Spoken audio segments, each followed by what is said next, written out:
So, again, I want to reiterate, and I'm going to reiterate throughout the video because I know I'm going to get the hate in the comment section. So, I'll let you know. I am not defending Daniel Jones. This video is not defending Daniel Jones. This is showing you what the Giants have in the future going forward and how it doesn't matter what quarterback you pick in next year's draft. If the Giants are lucky enough to pick a quarterback in next year's draft, you will still have the same problems going forward.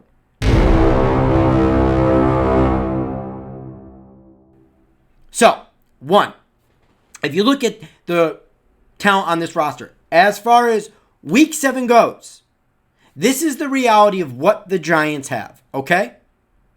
Left tackle is a question mark. It doesn't matter what you believe in Matt Peart or Andrew Thomas. Until somebody proves by the shadow of a doubt, left tackle is a question mark. Right tackle is a question mark. We know Fleming's not the answer. Maybe Peart, maybe Andrew Thomas. We don't know. Right tackle is a question mark going into next season, okay? Right guard. We are not going to give Kevin Zeitler. We're not going to re-up him. It makes no sense to re-up him. He's an older player. We drafted Shane Lemieux for a reason, and it's not to be a center. It's to come in here and compete at right guard. At some point this season, Shane Lemieux is going to get a shot at right guard. Okay, that's just facts.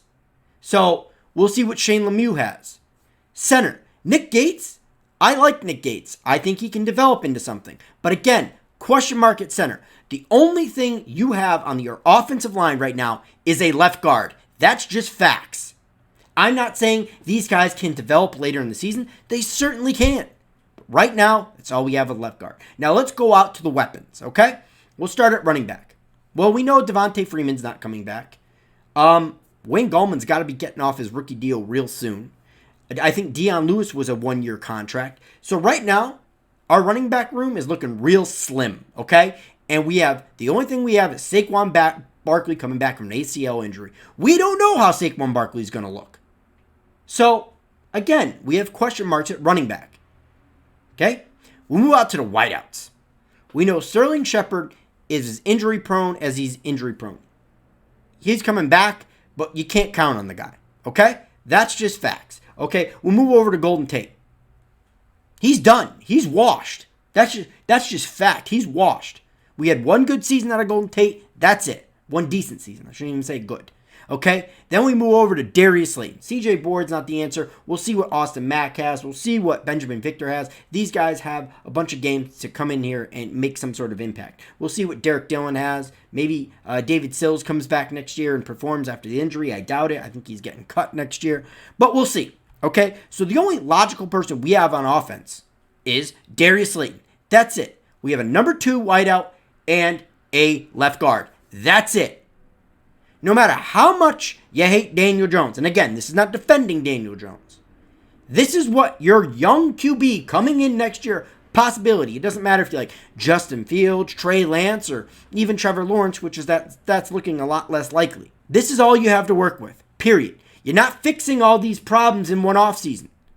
You're going to need some sort of consistency before you bring in the next quarterback because you can't have your offensive system like this right now and expect to perform and expect to win games. I don't give a shit who you got back there.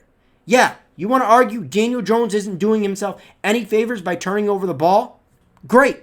That's noted. Again, this video's not defending Daniel Jones. This video is simply showing you the future is just as bleak no matter who you bring in here. Now let's move over to ownership and the front office. Okay? We know by a shadow of a doubt Dave Gettleman's gone, either at some point this season or at the end of the season. Dave Gettleman's gone. A new GM's coming in here. May it be Kevin Abrams, may it be Chris Mara. Those are my 2 favorites right now. Not because I like them, that's because that's just obvious, okay? So maybe by a stroke of luck, ownership decides, hey, let's go outside the organization. I doubt they do, but hey, maybe they'll prove me wrong. They've shown a propensity. If the team doesn't start winning, they're firing. You look at Ben McAdoo. I know he lost locker room. You look at Pat Shurmur. Well, history would tell you Joe Judge is on the hot seat next year. Like it or not, fair or not, does not matter. Joe Judge is on the hot seat. You can't do that to your next young QB, break apart this whole system, and bring in a whole new regime as far as coaches go. Okay? So just because you don't like Daniel Jones now, and that's fair. You don't have to like him. You root for the team any way you were. The future's just not that bright for the next young QB. We need to do a lot of work on this team before we bring in the next QB, because we've got to set the next QB up for success. Because if you do not, you're going to be stuck in the same cycle you are now. And the reality is, ownership, doesn't matter if you like Daniel Jones or not, doesn't matter if you like Eli Manning or not, the team did not build around him. Yes, maybe these quarterbacks didn't do themselves any favors, but the team didn't build them around him. And if you don't build around your quarterback, you will not win in this league. Even if you build around a quarterback like Josh Allen, you still might not win in this league. Either way, it's been OGR, and I'll catch you on the next vid.